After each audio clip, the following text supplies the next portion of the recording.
Hello friends, welcome back to your channel class like. So இன்றைக்கி நம்ம cooperative exam preparation வீடியோவில் cooperative சிலபஸில் இருக்கிற நெக்ஸ்ட் டாப்பிக்கான கமிட்டி ஆன் கோஆப்ரேஷன் 1965 தான் பார்க்க போகிறோம்.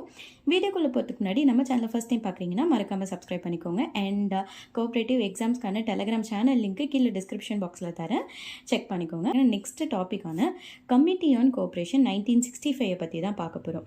இந்த கமிட்டி எதுக்காக கொண்டு வந்தாங்க அப்படின்னு பார்த்தீங்கன்னா ரெண்டு முக்கியமான விஷயம்.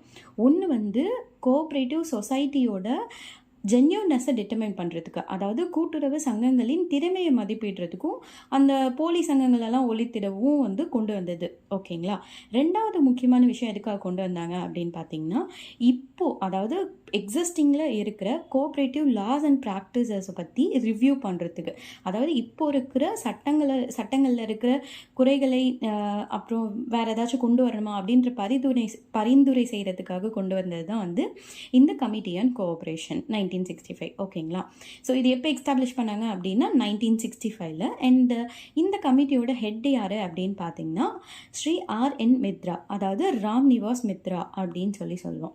ஓகேங்களா. இந்த கமிட்டி இது இல்லாமல் நிறைய ரெக்கமெண்டேஷன்ஸ் கொடுத்துருக்கோம். அதாவது வந்து வேளாண் கடன் சங்கங்களுக்கு வந்து வட்டி கடைக்காரங்களாம் வந்து மெம்பர்ஸாக இருக்கக்கூடாது அப்படின்னு சொல்லியிருப்பாங்க.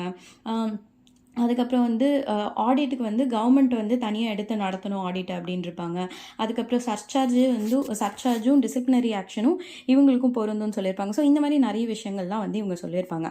பட் நமக்கு எக்ஸாம் பாயிண்ட் ஆஃப் வியூலேருந்து என்ன முக்கியமான விஷயம்னா, எதுக்காக இந்த கமிட்டி கொண்டு வந்தாங்க அண்ட் எந்த இயர் கொண்டு வந்தாங்க, யார் இதோட ஹெட் அப்படின்றது தான் இந்த டாப்பிக்லேருந்து ரொம்ப இம்பார்ட்டண்ட்டாக இது வரைக்கும் ரிப்பீட்டடாக கேட்டுட்ருக்கிற கொஷின்ஸ். ஓகேங்களா.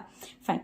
ஸோ இன்றைக்கி கொஷின் அண்ட் ஆன்சர்ஸில் என்ன கொஷின்ஸ் questions கேட்பாங்க அப்படின்னு பார்த்தீங்கன்னா, on which year does the committee on cooperation established அப்படின்னு கேட்பாங்க. ஆன்சர் வந்து 1965.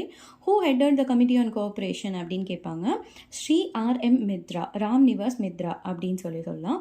அதுக்கப்புறம் in which year in 1965 which committee was established அப்படின்னு கேட்பாங்க. So committee on cooperation. So இந்த மாதிரி தான் இது கூட on what is the purpose of committee on cooperation அப்படின்னு கேட்டாங்கன்னா, to determine the cooperative society genuineness or to review the cooperative laws and practices. ஓகேங்களா. ஸோ இதெல்லாம் தான் வந்து இந்த டாப்பிக்கில் இருக்கிற இம்பார்ட்டன்ட் கொஷின்ஸ். ஸோ ஹோப் இந்த டாபிக் இப்போ உங்களுக்கு ஓரளவுக்கு புரிஞ்சிருக்குன்னு நினைக்கிறேன். உங்களுக்கு வேறு ஏதாவது டவுட் இருந்துச்சு அப்படின்னா கீழே கமெண்ட் செக்ஷனில் கேளுங்க. அண்ட் இந்த வீடியோ பிடிச்சிருந்துச்சுன்னா லைக் பண்ணுங்கள். அண்ட் கோஆப்ரேட்டிவ் எக்ஸாம்ஸ் ப்ரிப்பேர் பண்ணுற உங்களோட ஃப்ரெண்ட்ஸுக்கு மறக்காமல் இந்த வீடியோவை ஷேர் பண்ணிவிடுங்க. நம்ம சேனலை சப்ஸ்கிரைப் பண்ணிக்கோங்க. தேங்க்யூ ஃபார் வாட்சிங் மை சேனல். Bye bye.